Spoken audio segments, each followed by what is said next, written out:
reality is that the Lord has called each and every one of us to be stewards of his household, right? He's given us all kinds of gifts.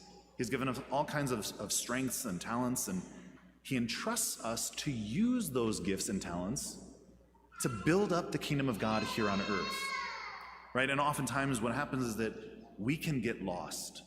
We can kind of slowly slip away, and then instead of using our gifts or our talents or the skills that we've been given, we start to use it for ourselves rather than for others, rather than building up the kingdom of God, right? And sometimes that can be very gradual, right? Sometimes we don't even notice it.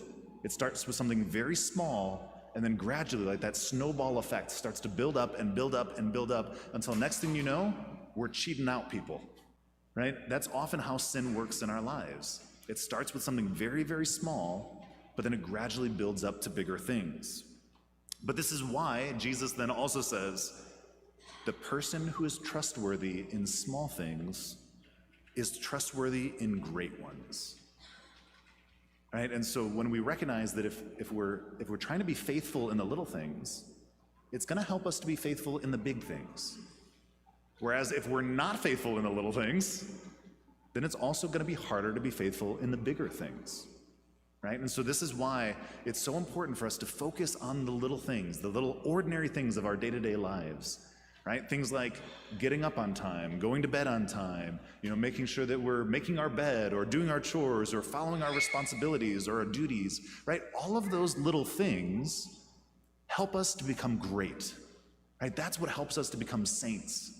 And even though it's little and it seems like it doesn't mean anything, it actually means the world. Because the majority of our lives is not extraordinary, right? The majority of our lives is actually very, very ordinary. It's those little things that help us to become great.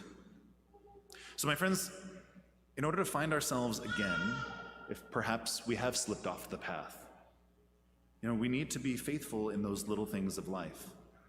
And we may not be able to reach millions of people, we're probably not influencers on social media, but the reality is, if we can do those small things, that's what will help us to be great. And that's why Mother Teresa, for example, said that in order to be great, you must do small things with great love.